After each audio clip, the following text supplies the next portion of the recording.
everyone, my name is Shivani and welcome to Anant IAS। और आज 13 अप्रैल का Indian express का न्यूज एनालिसिस हम करेंगे, जिसमें न्यूज आर्टिकल्स और एडिटोरियल एनालिसिस मतलब एडिटोरियल्स को भी जोड़ करके चलेंगे। जिन बच्चों ने अभी मेरा चैनल ज्वाइन किया उनके लिए मैं बता दूं कि इस चैनल पे आपको यूपीएससी से जुड़े हुए article discussion, question and discussion और जो भी चीजें इंपॉर्टेंट है आपके लिए प्रिपरेशन जुड़ी हुई है वो सब आपको मिलती हैं। साथ ही साथ जो बच्चे एसएससी और बैंक की तैयारी करते हैं उनके लिए भी आर्टिकल्स और न्यूज डिस्कशन जरूरी है, तो इनके लिए भी हेल्पफुल रहेगा। इसके साथ ही साथ अगर जो बच्चे यूपी स्पेसिफिकली यूपी के लिए जो तैयारी कर रहे हैं पीएससी का, उनके लिए हेल्पफुल है। और जो इस साल का आईएएस का प्री दे रहे हैं उनके लिए भी ये चैनल हेल्पफुल रहेगा। साथ ही साथ मेंस की तैयारी भी मैं इस पे कराने की कोशिश करती हूँ, जिसमें मैं आर्टिकल्स को डिस्कस करती हूँ और क्वेश्चन और आंसर्स को तो नहीं, क्वेश्चंस को रिलेट करने की कोशिश हम साथ में करते हैं। तो आज का पहला आर्टिकल हम देख रहे हैं सामने स्क्रीन पे, fact check unit government to pick members nodal officers from ministries. ये जो न्यूज है वो सोशल मीडिया पे और कई मीडिया प्लेटफॉर्म से जो न्यूज छपती हैं, जो न्यूज़ें आती हैं, उनकी सेंसरशिप को लेकर के ये न्यूज है, अगर आप समझे तो besides officers from MeitY, MoSPI, FCU will have legal media experts. तो गवर्नमेंट क्या करना चाह रही है एक्चुअली, क्योंकि इसके पहले नहीं बहस चली रही है, तो उस बहस में एक नया और पेज जुड़ गया है, वो ये है, the fact check unit is proposed in the IT और information technology rules 21 is likely to have 4 members, a representative from the IT ministry and one from the Ministry of Statistics and Program Implementation and media expert and a legal expert। अब सरकार क्या कह रही है कि जहां पे हमको ये देखना होगा कौन सी न्यूज सही है या मतलब फेक है या फिर सही नहीं है as per the norms of media या सोशल प्लेटफॉर्म, उसको पता करने के लिए हम कहां से एक्सपर्ट लाएंगे, मेटी से, एमओएसपीआई से और एफसीयू से। सरकार कह रही है कि हम सारी की सारी पकड़ अपने हाथ में रखना चाहते हैं, हम ही बताएंगे कि कौन सी न्यूज सही है, कौन सी न्यूज सही नहीं है, और इसके लिए अलग अलग मिनिस्ट्री से हम एक्सपर्ट्स को लेकर के आएंगे।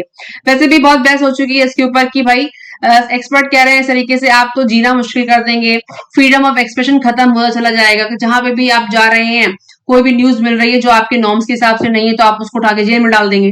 तो उस हवाले से इस न्यूज को समझिएगा, जहां पे आपका GS2 के हिसाब से ये आर्टिकल इंपॉर्टेंट है, जहां पे सेक्शन 79 की बात हो चुकी है, जहां पर ये बात कही जाती है कि थर्ड पार्टी वेबसाइट पे अगर कोई यूजर अपनी न्यूज को पोस्ट करता है तो उसके लिए थर्ड पार्टी प्लेटफॉर्म रिस्पॉन्सिबल नहीं होता है। मतलब अगर यूट्यूब पर कोई अपना चैनल बना करके कोई ऐसी न्यूज पब्लिश करता है जो किसी मीडिया हाउस से नहीं है या फिर किसी मीडिया हाउस के द्वारा रिप्रेजेंट नहीं की गई, मतलब लीगल प्लेटफॉर्म से नहीं भी आती है, तो भी अगर कोई भी ऐसी न्यूज पब्लिश करता है यूट्यूब पे तो वो जिम्मेदारी यूट्यूब की नहीं होगी। ठीक है, ये चीज मेंशन एक्सप्लेन की गई है आर्टिकल 79 में आईटी एक्ट 2000 में। और इसको सरकार कहती है ये जो नियम है ये एक तरीके का सेफ हार्बर है कंपनीज के लिए, जहां पे वो इस बारे में क्लेम करते हैं कि भाई ये हमारी जिम्मेदारी नहीं है। पर सरकार कहना चाहती है कि सेफ हार्बर को हम खत्म कर देंगे, हम ऐसा कहेंगे नहीं, ये कंपनीज की जिम्मेदारी होनी चाहिए, उनको देखना चाहिए कि वो उनकी वेबसाइट पे या उनके चैनल पे क्या चीजें आ रही हैं और कंपनीज को नजर रखनी चाहिए, जो बहुत मुश्किल काम है, क्योंकि थर्ड पार्टी का मतलब ही क्या हुआ अगर वो सबकी जिम्मेदारी लेंगे तो इस लिहाज से ऐसी ही घटना एक अमेरिका में भी ऐसे ही रूल्स हैं, वहां के एक्चुअली जो रूल है ना, जहां पे यूट्यूब और थर्ड पार्टी वेबसाइट्स को क्वेश्चन नहीं किया जा सकता, ये आया ही अमेरिका से है, क्योंकि ऑब्वियसली जहां यूट्यूब की बात करिए, फेसबुक की बात करिए, सब विदेशी कंपनी है, राइट। तो ये नियम पहले वहां पे अप्लाई हुआ और उसके बाद जब कंपनियां यहाँ आई तो वो सेम नियम यहाँ अप्लाई हो गया। तो उसके लिहाज से अब सरकार शिकंजा कसना चाहती है और इसलिए इस तरह के रेगुलेशन ला रही है कि हम बताएंगे कौन सी न्यूज सही है, कौन सी खराब है। तो उस लिहाज से ये आर्टिकल आपके लिए इंपॉर्टेंट बनता है यूपीएससी के लेवल से, और आपको पता भी होना चाहिए कि भाई बेटी कौन सी मिनिस्ट्री है, एमओएसपीआई कौन सी मिनिस्ट्री है, एफसीयू क्या चीज है, you should know all these facts. ठीक है, तो fact check unit short form जो है एफसीयू, फैक्ट चेक यूनिट बनाई जाएगी, जिसमें लीगल एक्सपर्ट रखे जाएंगे, मीडिया के एक्सपर्ट भी रखे जाएंगे, और सेफ हार्बर जो कंपनीज के लिए बना हुआ है आईटी सेक्शन में, उसको भी कंट्रोल करने की बात रहेगी।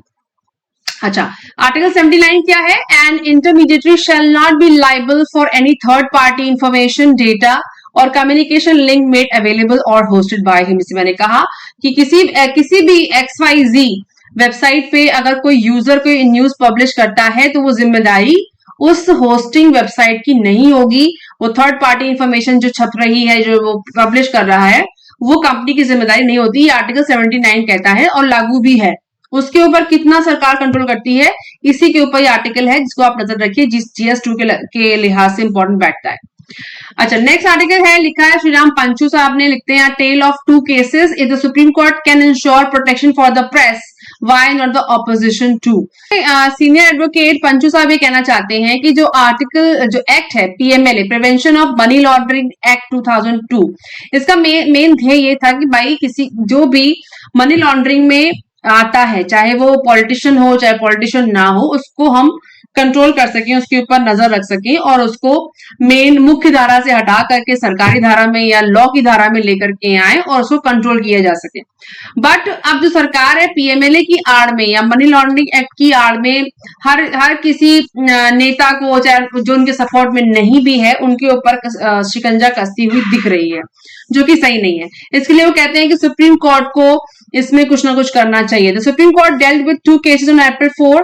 It came out strongly in support of freedom of media, holding that television channel media's one broadcasting license could not be revoked for telecasting views critical for government policies। ये जो जिसका नाम लिया जा रहा है मीडिया वन, जो broadcasting Malayali channel है, इसके ऊपर सरकार ने ये केरला हाई कोर्ट में एलिगेट किया था और उसमें सफलता भी मिल गई सरकार को कि भाई इसके ऊपर कोई इस्लामिक टेररिस्ट ग्रुप है जमात इस्लामी, मैं नाम नहीं रिकॉल कर पा रही हूँ, तो कोई टेररिस्ट ग्रुप है, उसकी सपोर्ट से इसके ऊपर न्यूज़ें छप रही हैं, उनका पैसा लगा हुआ है, जिसकी वजह से कुछ ऐसा इस चैनल पे आ रहा है जो सही नहीं है। सरकार ने कहा था, गवर्नमेंट का टेक था उसके ऊपर, और केरला हाई कोर्ट ने इसको ओके भी कर दिया कि हाँ ऐसा है, इसको बंद कर दिया जाए। लेकिन जब सुप्रीम कोर्ट में वो केस आया तो उन्होंने कहा कि नहीं, ऐसा नहीं है, जब तक कोई सब्सटेंस नहीं मिल जाता या कोई ऐसी बात पक्की नहीं हो जाती, तब तक किसी चैनल पे ऐसा उनके लाइसेंस को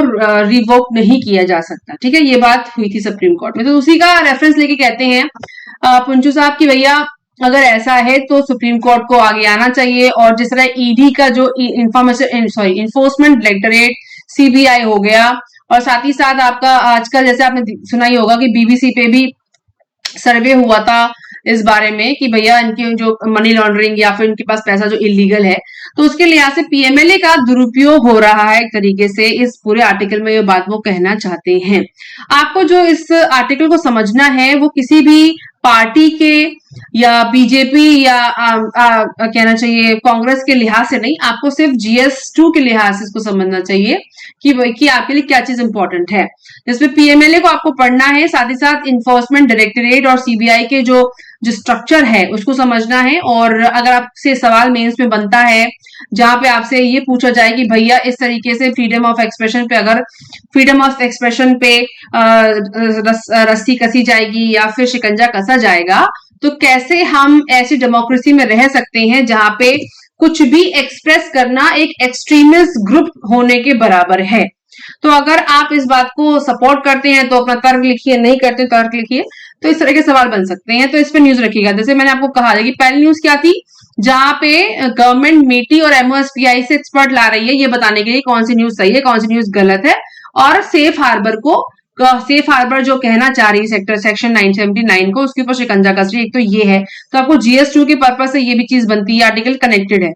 और जो ये आर्टिकल है टेल ऑफ टू केसेस, इस जो केसेस मेंशन भी किए हैं, आर्टिकल को पढ़ सकते हैं इंडियन एक्सप्रेस की वेबसाइट पे, तो उन केसेस का हवाला देते हुए आप इसको भी कनेक्ट कर सकते हैं जहां पे इस तरह की बात कही जा रही है, जहां पे फ्रीडम ऑफ एक्सप्रेशन सेक्शन 18-19 की जहां तक बात होती है, उसके हवाले से कितना सही है आप GS2 के लेवल पे तैयार कर सकते हैं। अच्छा, नेक्स्ट आर्टिकल है, छोटा सा आर्टिकल है लेफ्ट हैंड साइड में एडिटोरियल वाले पेज पे ही, द क्विटर्स। उसमें ये बात कहते हैं कि young white collar workers in China are opting for less stressful blue collar options, Karl Marx could have predicted this. तो कार्ल मार्क्स का जो नाम है, शुरुआत वहां कार्ल मार्क्स की शुरुआत होती है कहां से, सोशलिज्म से, राइट।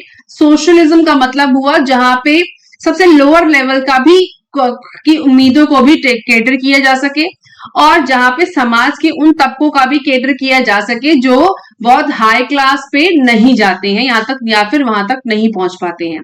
तो कार्ल मार्क्स का रेफरेंस करते हुए ये आर्टिकल लिखा गया है, जहां पे आप चाहें तो जिनका जिनका वर्ल्ड हिस्ट्री ऑप्शनल है उनके लिए कार्ल मार्क्स पढ़ना जरूरी हो जाता है, और जिनका वर्ल्ड हिस्ट्री ऑप्शनल नहीं भी है तो वो GS1 के पर्पज से इसको पढ़ सकते हैं, पढ़ना ही चाहिए। सोशलिज्म और कैपिटलिज्म क्या है उसके बारे में जरूर पढ़ना चाहिए। Now, science Deng Xiaoping's reforms in China to get rich is not a crime. जैसे कि रेफरेंस देते हैं कि डेंग जियाओपिंग जो रिफॉर्म करने में की लिस्ट में फेमस है चाइना में, उन्होंने कहा था कि to get rich is not a crime, कि रईस होना या अमीर होना कोई क्राइम नहीं है। Recently, though, young people who have not seen the horrors of Great Leap Forwards, the persecutions of the Cultural Revolution, and who came of age after the Tiananmen Square protest are reportedly releasing that money can't buy happiness. उन्होंने कहा जिन्होंने great leap forward माओ जिदोंग का नहीं देखा है, और साथ ही साथ उन्होंने टियानमेन स्क्वायर पे जो प्रोटेस्ट हुआ और जो कल्चरल रिवॉल्यूशन चाइना में हो चुका है, जो उस एरा के बाद के लोग हैं, वो ऐसा मानते हैं कि मनी कांट बाय हैप्पीनेस, मतलब पैसे से खुशहाली नहीं खरीदी जा सकती। तो वो लोग क्या कर रहे हैं, वो ऐसा कर रहे हैं कोविड का एरा आने के बाद, जीरो कोविड पॉलिसी आने और हटने के बाद जो समय उन्होंने देखा, जिसमें उन्होंने इकोनॉमिक स्लोडाउन को देखा और अपर मिडिल क्लास को उन्होंने उनकी ग्रोथ देखी और उनका उतार चढ़ाव दोनों देखा 1980 की सदी के टाइम के बाद। तो उनका मानना यह है कि मनी कांट बाय हैप्पीनेस, और अब वो खुशी खुशी व्हाइट कॉलर जॉब से ब्लू कॉलर जॉब्स की तरफ मूव कर रहे हैं। The fact is that Chinese companies are hiring less at the economy slow down, और चाइनीज इकोनॉमी में स्लो डाउन भी है तो वो हायरिंग कम कर रही है at a time when there are more and more college graduates entering the workforce. Ironically the great resignation could have been predicted by the great leaders of the people of Republic और China if the return to its theoretical roots. तो अब दोनों बातें हैं यहाँ पर, एक तो उन्होंने उतार चढ़ाव देखा जिसमें शब्द यूज हो रहा है unprecedented growth and a burgeoning middle class. Burgeoning middle class का नाम आता है फ्रेंच रेवोल्यूशन के टाइम पे। आप अगर चाहें तो फ्रेंच रेवोल्यूशन को पढ़ सकते हैं, आपके GS1 के लिहाज से इंपॉर्टेंट बनता है, जहां पे आप वर्ल्ड हिस्ट्री भी पढ़ते हो। तो जो आपका फ्रेंच रेवोल्यूशन में शब्द बहुत अच्छे से एक्सप्लेन किया गया है, अपर मिडिल क्लास क्या, मिडिल क्लास क्या है, और आजकल वैसे भी हमारी सरकार कह रही है कि मिडिल क्लास को टारगेट करके पॉलिसीज बनानी चाहिए। तो आपको समझना जरूरी है कि एक्चुअली मिडिल क्लास क्या है।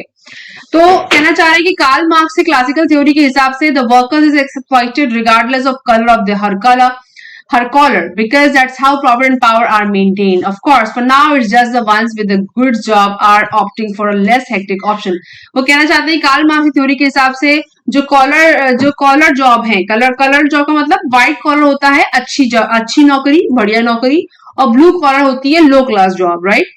तो उस केस में लोगों का इतना एक्सप्लॉइटेशन हुआ है कि अब लोग लेस हेक्टिक जॉब को लेना चाहते हैं, क्योंकि आपने ध्यान दिया हो कोविड की ड्यूरेशन में ऐसा हुआ, जो लोग बहुत हाईली पेड जॉब करते थे उनको नौकरियां उनकी चली गई और उनको फिर से एक एग्जीक्यूटिव लेवल से काम करना पड़ा। मतलब उनको सैलरियां जहां उनकी 10 लाख तक सैलरियां होती थी फॉर एग्जांपल, तो उनको 3 लाख की सैलरी में भी काम करना पड़ा।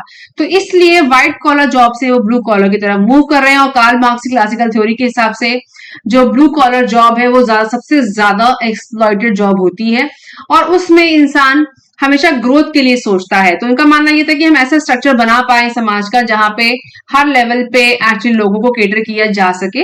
तो उस लिहाज से आप इसको पढ़ें, जहां पे आप वर्ल्ड हिस्ट्री को भी एड ऑन कर सकते हैं। और ये जो सेंटेंस है ना, मनी कांट बाय हैप्पीनेस, ये आपके एसे के लिए भी काफी इंपॉर्टेंट है, एसे में इस बात को एक्सप्लेन करने को भी आ सकता है। नेक्स्ट है वेजेस ऑफ डिस्ट्रेस में जीन ड्रेइस का नाम आपने सुना होगा। जीन ड्रेइस साहब काफी फेमस प्रोफेसर हैं रांची यूनिवर्सिटी या कॉलेज में, और काफी कंट्रीब्यूशन रहा है इकोनॉमिक्स के अच्छे आर्टिकल्स लिखने में। उनके लिए आर्टिकल है ये, उन्होंने लिखा है, और ये मेंशन करते हैं वेजेस ऑफ डिस्ट्रेस को, जहां पर वो एक शब्द यूज कर रहे हैं पूरे आर्टिकल में, दैट इज स्टैग्नेशन। उसको हम देखेंगे स्टैग्नेशन क्या है।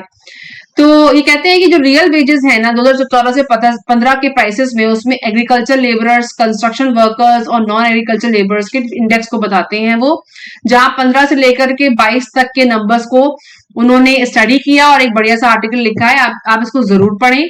जीन ड्रेइस हो गए, और ऐसे कई अच्छे आर्टिकल राइटर्स हैं इंडियन एक्सप्रेस में जो टॉपिक्स को लेकर के काम करते हैं, फिर उनकी स्टडी पेश करते हैं। तो मेरी समझ से इसको पढ़ना जरूरी है हर सिविल सर्विसेज एस्पिरेंट को। ये कहते हैं contrast between the rapid growth of economy and stagnation of real wages stark and worrying. तो आइए इस आर्टिकल को पढ़ लेते हैं। India's most important economic indicator is also the most neglected, the growth of real wages. The statistical appendix of latest economic survey, for instance, goes on for well over 200 pages without mentioning wages at all. वो कहते हैं, mister जेंद्रेस कहते हैं कि भैया economic survey आ गया 200 पन्ने का था, उसमें वेजेस के बारे में कुछ नहीं लिखा है। Nor are wages mentioned anywhere in the Union Financial Minister's latest budget speech or in the last year's speech for that matter. अब कहना क्या चाहते हैं कि हमारी इकोनॉमी में जो वेजेस हैं वो एक जगह रुक गई हैं, और साथ ही साथ ग्रोथ तो हो रही है लेकिन जो वेजेस हैं वो नहीं बढ़ रही हैं। वेजेस का जो स्टैग्नेंसी आ गई है वेजेस के अंदर। Instead they are endless discussion of comparatively useless data on unemployment. In India, poor people are rarely unemployed because they cannot afford to do nothing. If they are unable to get a good job, they do their best to survive from fallback activities. Unlike unemployment, real wages are quite easy to track for some occupation and lease. वो कहना चाहते हैं कि इतना economic survey आता है, RBI के सर्वे के नंबर्स भी आ चुके हैं, पर फिर भी जो वेजेस हैं उनके बारे में कहीं बात नहीं होती है। इसको कह रहे हैं स्टैग्नेशन। अब देखते हैं स्टैग्नेशन क्या है। Stagnation is a prolonged period of little or no growth in an economy, often highlighted by periods of high unemployment. तो कहना क्या चाह रहे हैं, प्रोलॉन्ग क्या है, ग्रोथ नहीं है या फिर कम ग्रोथ है इकोनॉमी में और अनएम्प्लॉयमेंट बढ़ रहा है, उसे कहते हैं स्टैग्नेशन। ठीक है, अच्छा स्टैग्नेशन के ठीक है, देख लेते हैं फटाफट से। स्टैग्नेशन क्या है, is a condition of slow or flat growth in an economy. मतलब स्लो और फ्लैट ग्रोथ है और साथ ही साथ सब्सटेंशियल अनएम्प्लॉयमेंट है एंड अनएम्प्लॉयमेंट है या अंडर एम्प्लॉयमेंट है, as well as economy generally performing below its potential. इसे कहते हैं स्टैग्नेशन। अच्छा, जब ऐसा ही हो रहा है तो फिर कुछ होना भी चाहिए इन वेजेस को लेकर के। So if real wages are rising, workers are likely to be earning more and living better. अगर आप कह रहे हैं कि जैसे कि डेटा आता है कि भाई वेजेस बढ़ रही है, तो अगर वेजेस बढ़ रही है तो लोगों का लिविंग स्टाइल या लिविंग स्टैंडर्ड भी बेटर होना चाहिए, ऐसा नहीं है। A sustained rise in the real wages is a good sign that economic growth is translating into better jobs. Stagnation of real wages on other hand would be a major concern from the point of view of poverty reduction. तो वो कहना ही चाहती है मोटा माटी कि भैया अगर ग्रोथ पहली बात तो ग्रोथ हो रही तो अच्छी बात है, उसके साथ जॉब मिल रही है तो भी अच्छी बात है, पर अगर जॉब लोगों को मिल रही है, लोग काम कर रहे हैं, तो क्या उनका लिविंग स्टाइल है, जो लिविंग स्टैंडर्ड है वो ठीक हो रहा है, इस पे ऊपर सवाल है। और साथ ही साथ इस बात को वो कहते हैं कि बेटर जॉब्स होना भी जरूरी है ग्रोथ के साथ साथ, जिसकी वजह से जो स्टैग्नेशन है रियल वेजेस का वो सुधरना चाहिए, ऐसा नहीं है। तो आपको GS3 के पर्पस से इसको समझना है कि भाई विकास की मुख्य धारा तभी क्लियर हो सकती है जब लोगों के पास नौकरी हो और नौकरी के बाद क्या हो, पैसा हो, और पैसे के साथ साथ उनका जीवन का स्तर, जिसको कहते हैं स्टैंडर्ड ऑफ लिविंग की बात बहुत बार हो चुकी है। स्टैंडर्ड ऑफ लिविंग हमने सस्टेनेबल डेवलपमेंट गोल में भी इस बात को मेंशन किया गया यूएन के द्वारा कि आपका स्टैंडर्ड ऑफ लिविंग भी सुधरना चाहिए, जिसमें आपका एजुकेशन हो, घर हो, सुविधा हो, रहने खाने की व्यवस्था हो, पानी की व्यवस्था हो, तो उससे आपका स्टैंडर्ड ऑफ लिविंग भी सुधरना चाहिए। इसी बात को आर्टिकल में वो हाईलाइट करते हैं। मेरा आपको सलाह रहेगी कि आप इसे इंडियन एक्सप्रेस की वेबसाइट पर जाकर के जरूर पढ़ें, अपने नोट्स में ऐड ऑन करें। नाउ नेक्स्ट आर्टिकल है जूस मिशन को लेकर के, जो कि यूरोपियन स्पेस एजेंसी ESA ने शुरू किया, लॉन्च किया। इसका पूरा नाम है Jupiter IC moons explorer mission. इसे जूस कहते हैं। ऑन थर्सडे को लॉन्च किया गया। कहां पर, स्पेस क्राफ्ट से स्पेस पोर्ट इन फ्रेंच गियाना में।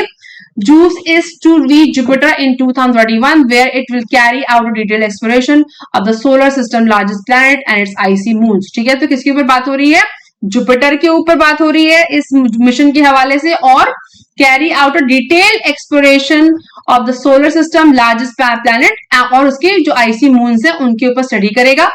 और साथ ही साथ what is the Juice mission क्या है, according to ESA's website, Juice will make detailed observation of the giant gas planet and its 3 large ocean bearing moons, जिसे कहते हैं गिनीमेड, कैलिस्टो एंड यूरोपा। ध्यान दीजिएगा, ये पूछा जा सकता है, इससे प्री में इंपॉर्टेंट है कि यूरोपा, गिनीमेड और कैलिस्टो किसके मून है, किसके चांद। मतलब चांद का मतलब हुआ कि हमारा जो हमारी पृथ्वी है, अर्थ है, तो उसके पास का जो अर्थ है हमारा, तो अर्थ का एक मून है, राइट। लेकिन हमारा जो प्लैनेट है, जैसे जाइंट प्लैनेट है जिसे कहते हैं हम लोग जुपिटर, उसके 3 ओशन बेयरिंग मून्स है। पहला क्या है, गिनीमेड, दूसरा है कैलिस्टो एंड तीसरा है यूरोपा। तो ये मून्स भी हो सकता है, उसको सैटेलाइट भी कहते हैं, उसको नेशनल सैटेलाइट है। चंद्रमा हमारा जो मून है वो नेशनल सैटेलाइट है, मैनमेड नहीं है।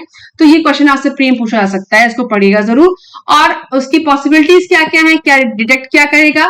गिनीमेड, Callisto and Europa together are believe to hold 6 times more water than volume in Earth's ocean। पानी है इन तीनों में, तो जहां पानी है वहां पे पॉसिबिलिटी है जीवन की, और इसी को सर्च करने के लिए जूस मिशन शुरू किया गया है यूरोपियन स्पेस एजेंसी ईएसए के द्वारा। ठीक है। नेक्स्ट है the train up to Kashmir. ये आर्टिकल आपको एक्सप्लेन इकोनॉमिक्स में मिलेगा, जहां पर आपको कई सारे फैक्टर्स वंदे भारत एक्सप्रेस के बारे में पता चल सकते हैं। फैक्चुअल डेटा है, आप कलेक्ट करें। लेकिन जो यूपीएससी के लेवल से पढ़ना उनके लिए जरूरी क्या है कि इस ट्रैक को बारामूला शुरू होगी और उधमपुर तक इस ट्रैक को देखें। साथ ही साथ रास्ते में चिनाब ब्रिज और अंजीखाड़ ब्रिज पड़ेगा, इसको पढ़ना जरूरी है। कभी कभी ट्रैक भी पूछे जाते हैं प्री में, मेरे समझ से प्री के लिए इंपॉर्टेंट है। और साथ ही साथ जो लैंडमार्क ब्रिजेस हैं ओवर चिनाब पे, तो चिनाब पे और अंजीखाड़ जो है इसके ऊपर जो ब्रिजेस बनाए जाएंगे इस पूरे ही रेलवे ट्रैक को कवर कर, ट्रेन टू कश्मीर जो चलेगी उसको कवर अप करने के लिए। तो उसके लिए आर्टिकल इंपॉर्टेंट है। इन इलाकों को पढ़ना जरूरी है आपके ज्योग्राफी के पर्पज से। और जबकि चिनाब का नाम तो आ ही चुका है, इंडस रिवर थ्योरी हम पढ़ ही चुके हैं कई बार। तो जो टनल कहाँ से होकर निकलेगी, कहाँ पे ट्रेन ट्रैक बनाए जाएंगे, उसके लिए इंपॉर्टेंट है। कभी कभी प्री में चीजें पूछी जाती है, तो इसको पढ़ना ना भूलिएगा। नेक्स्ट है Russian oil imports sweeten as a low sulphur grades drive growth. तो कहना चाह रहे हैं कि रशिया से बहुत सारा तेल हम इंपोर्ट करते हैं, लेकिन अब कुछ समय से इंडिया जो इंपोर्ट कर रहा है यूराल से, मतलब रशिया में जो माउंटेन्स है यूराल माउंटेन्स, उसी के इलाके में वो तेल की खदानें हैं, वहां से तेल आता है। तो अब वहां से शिफ्ट होकर के लो सल्फर ग्रेड्स या स्वीटन एज लो सल्फर ग्रेड के जहां से तेल इंपोर्ट करते हैं, वहां हमारा जो टारगेट जा रहा है या फिर हमारा टारगेट उस तरफ मूव कर रहा है। तो ये रिपोर्ट है वॉटेक्सा की, उस पर उसको फॉलो करते हुए वेस्ट एशिया में और जहां से हम यूराल से तेल लेते हैं रशिया से, उसके साथ हम लो सल्फर तेल कहां से लेते हैं, नोवीपोर्ट लाइट एंड साइबेरियन लाइट, तो उससे तेल लेना भी शुरू कर दिया गया है। क्यों ऐसा है, क्योंकि जिस तरीके से जो लो सल्फर तेल होता है वो इकोनॉमिकली भी ठीक होता है, साथ ही साथ एनवायरमेंट फ्रेंडली होता है। इस मैप में आप देख रहे हैं कि यूराल माउंटेन आपको यहाँ दिखता है, तो मैप में जरूरी है रशिया के मैप पे देखिए कहां पर है, हो सकता है पूछ लिया जाए आपसे कौन कौन सी नदियां हैं। ऑब रिवर दिख रही है, वीना एंड वोल्गा रिवर दिखती है हमें, और भी कई सारी रिवर दिखती है। वेस्ट साइबेरियन प्लेन दिख रहा है यहाँ पर, साइबेरिया, ये पूरा इलाका साइबेरिया का इलाका कहा जाता है। जितना हम पोल के पास जाते हैं वो इलाका ठंडा हो जाता है, राइट। तो इसको साइबेरियन जो है लोकेशन या एरिया भी कहा जाता है, जिसमें आपके नॉर्डिक देश भी आते हैं, नॉर्वे, स्वीडन, फिनलैंड भी आता है। तो समझना क्या है, कहां से हम लोग क्रूड ले रहे हैं। यूराल्स हो गया, सोकोल हो गया, वेरेंडे, आर्को, एस्पो ब्लैंड, नोवीपोर्ट लाइट, साइबेरियन लाइट, ये सब नाम क्या है, ये तेल की कंपनियों के नाम है। और जो नाम है, लाइट का मतलब किसी में सल्फर कम है, किसी में सल्फर ज्यादा है। तो सल्फर जो ज्यादा होगा या कम होगा तो उसके फायदे क्या है, जब आपका सल्फर कम होता है तो रिड्यूस कॉस्ट होती है, improve safety, better for the environment, more efficient equipment, last longer, easy to switch to ultra lower sulphur oil. तो ये प्री और मेंस के पर्पज से इंपॉर्टेंट बनता है, जहां पे आप ज्योग्राफी और साथ ही साथ जीएस3 के लेवल सवाल बन सकते हैं, जीएस1 के लेवल से सवाल बन सकते हैं। Next, inflation drops to 15-month low of 5.66% in March as food prices ease। So headline inflation के नंबर्स काफी अच्छे आए हैं, और इसी वजह से मैंने कहा भी था, 3 दिन से न्यूज चल रही है कि आरबीआई ने अपने रेपो रेट्स को कम रखा था, जिन्होंने लगा कि इन्फ्लेशन कम हो सकता है, और हुआ भी। देखिए आगे नंबर आगे, तो 5.66% मार्च में रहा। जो इन्फ्लेशन ड्रॉप हुआ है कहां पे, फूड प्राइसेस में, जिनको कहते हैं हेडलाइन इन्फ्लेशन, उसके नंबर्स कम हुए। तो आइए देख लेते हैं कि हेडलाइन क्या है। सो हेडलाइन इन्फ्लेशन क्या चीज है, जिसमें सारी चीजें आती हैं, मतलब housing, transportation, medical, electronics, foods, energy सब आता है। और कोर इन्फ्लेशन में फूड और एनर्जी हट जाते हैं, उसको कहते हैं कोर इन्फ्लेशन। वॉल स्ट्रीट मोर से मुझे ये पिक्चर मिली है। तो बास्केट ऑफ फूड में, जहां जिसको हम इन्फ्लेशन में काउंट करते हैं, वो सारी चीजें जो आपको दिखती हैं वो सभी कुछ इन्फ्लेशन में आती हैं, उनको कहते हैं हेडलाइन इन्फ्लेशन, जहां पे फूड भी आता है, एनर्जी भी आती है। पर अगर सिर्फ कोर इन्फ्लेशन शब्द यूज हो रहा है, जहां पे कोर इन्फ्लेशन का नाम आ जाए, तो मानिएगा कि फूड इसमें नहीं है और एनर्जी इसमें नहीं है। तो इसीलिए हेडलाइन इन्फ्लेशन सबसे ज्यादा वोलेटाइल होता है। जो हेडलाइन इन्फ्लेशन होता है सबसे ज्यादा वोलेटाइल, शब्द क्या है, वोलाटाइल, मतलब मूव ज्यादा होता है, क्योंकि इसके ऊपर इसके अंदर फूड भी है, इसके अंदर एनर्जी भी है। और कोर इन्फ्लेशन कम मूव होता है पर कम वोलेटाइल होता है, क्योंकि इसके अंदर फूड और एनर्जी नहीं होता है। तो इसीलिए जो हेडलाइन इन्फ्लेशन को हमें बहुत दिनों से देख रहे हैं, जिसको हम सीपीआई भी कहते हैं, कंज्यूमर प्राइस इंडेक्स के नाम से भी जानते हैं, तो उसमें कुछ बेटरमेंट देखा गया है कि हमारा थ्रेशोल्ड क्या है, 4 से 6%। अब कितना आ गया, 5.6%, तो बेटर है। मतलब इस थ्रेशोल्ड के अंदर है तो आरबीआई ओके ओके है। ऑल्दो ये थ्रेशोल्ड काफी बड़ा थ्रेशोल्ड है काफी बड़ा गैप है, 4 से लेकर के 6% तक का गैप है। मतलब 4, 5, 6, 2% से इधर उधर हो जाए तो ठीक मैनेज होता है, लेकिन कई देशों में 2 से 3% का ही थ्रेशोल्ड होता है, उनको मैनेज करना और मुश्किल है। तो हमारा आरबीआई ने फिर भी काफी बड़ा गैप लिया, ऐसे एक्सपर्ट्स कहते हैं, मैं नहीं कह रही, पर फिर भी जो नंबर है काफी हद तक मेट हो गया है एज पर द डेटा। तो ये था हमारा आज का न्यूज एनालिसिस। आई होप आपके लिए इंफॉर्मेटिव रहा होगा। If yes, give me a big thumbs up. आप सबके सपोर्ट के लिए थैंक यू वेरी मच, और मिलेंगे नेक्स्ट वीडियो में कुछ और अच्छी एनालिसिस लेकर के। तब तो तैयारी करते रहिए।